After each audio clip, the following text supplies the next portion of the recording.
ang oras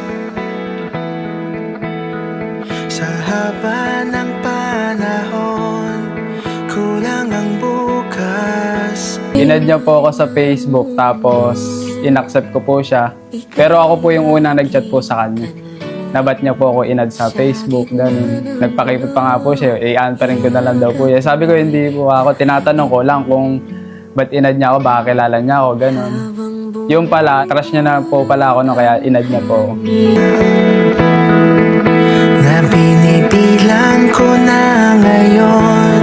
Every time na magkausap po kami, masaya siyang kausap, malambing siya, tsaka lagi niya po akong sinasabihan na kumain ka na ba?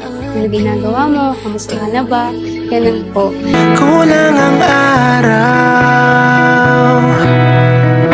na humahabol sa gabi bago pumanaw. Isa lang ang minimithi sa kabilang buhay. Ako pa rin ang makilala mo.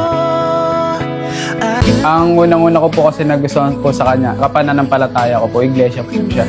Mabait po, masipag sa hanap buhay, higit sa lahat, may pananampalataya po sa Diyos at masipag po siya sa kanyang tungkulin bilang mga awit po.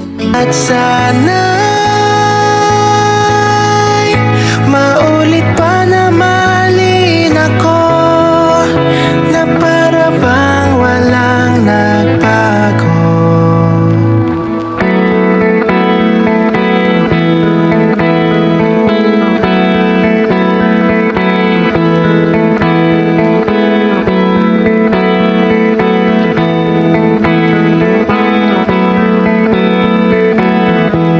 Sa bawat pagkising,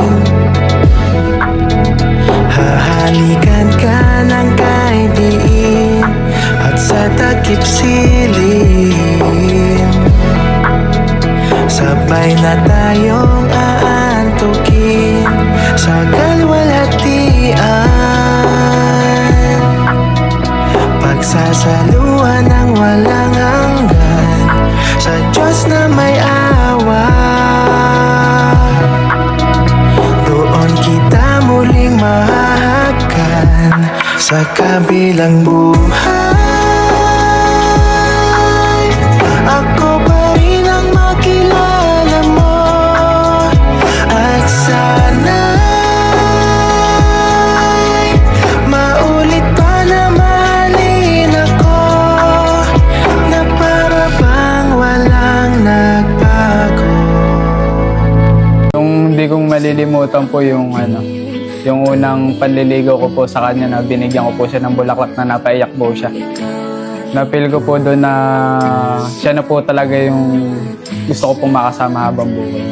Sa di inaasahang pagkakataon, dumating ka sa buhay ko. Di ko akalaing magkakasundo tayo. Sa ama'y pinagpanata kita sinambi. Hi, mahal. Kasal na natin ngayon. Magiging masaya ka na mamaya. Walang At salamat kasi tinupad mo na yung pangarap nating maging mag-asawa.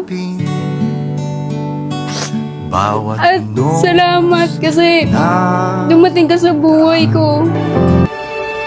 Mga kapatid, tayo po ay nagkakatipon ngayon sa harapan ng ating Panginoong Diyos upang pagbuklurin sina kapatid na Darwin Gaines Pontejos, at kapatid na Mariela Lourdes Gonzalez, sa pamamagitan ng banal na pagkakasal.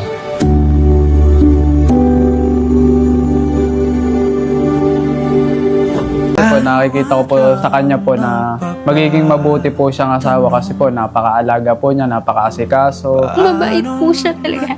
Kasi lagi niya po akong inaalala every time na pupunta siya sa bahay namin. pupunta siya kung saan.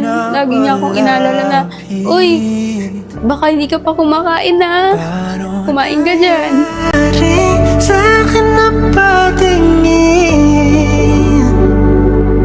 sa libo-libong mga bituin. Kasi po, sa kanya ko po naramdaman yung tunay na pagmamahal. Kasi po may pinangako siya sa akin, promise mahal, bibigyan kita ng magandang kasal. Langin kita,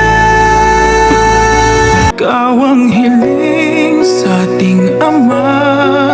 Ikaw lang ang iibigin tuwi na handang magtiis at maghintay. At sa tamang panahon, basbas at ibigay, umaasang diringgin. Ikaw at ako'y pagbubuklurin, tayong dalawa sa harap ng Ama, magiging isa. Mahal, lahat ng mga ipinangako ko sa'yo na hindi kita sasaktan, naalagaan kita. Lahat gagawin ko para mapasaya ka. Hindi ko sasayangin yung pagmamahal mo. Ngayong magpapakasal na tayo, mas lalo ko pang mapapatunayan na gusto ko itong makasama habang buhay. Para sa'kin, dalangin kita. Ay mahal, tanging maipapangako ko lang sa'yo, mamahalin kita habang buhay at hindi kita pagtataksilan at magiging mabuti akong asawa at magiging mabuti akong ina sa magiging anak natin. Salamat mahal, binigyan mo ako ng magandang kasal. Ang pag-aasawa ay itinatag ng ating Panginoong Diyos. At ito po ay pinatutunayan ng mga pahayag na isinasaad sa unang aklat ng Biblia. Itinuro ng ating Panginoong Hesukristo na sa pagkakasal ay pinapagsasama ng Panginoong Diyos ang lalaki at babae upang maging isang laman lamang sa paningin ng Panginoong Diyos. We'll write the story, you see it, the movies.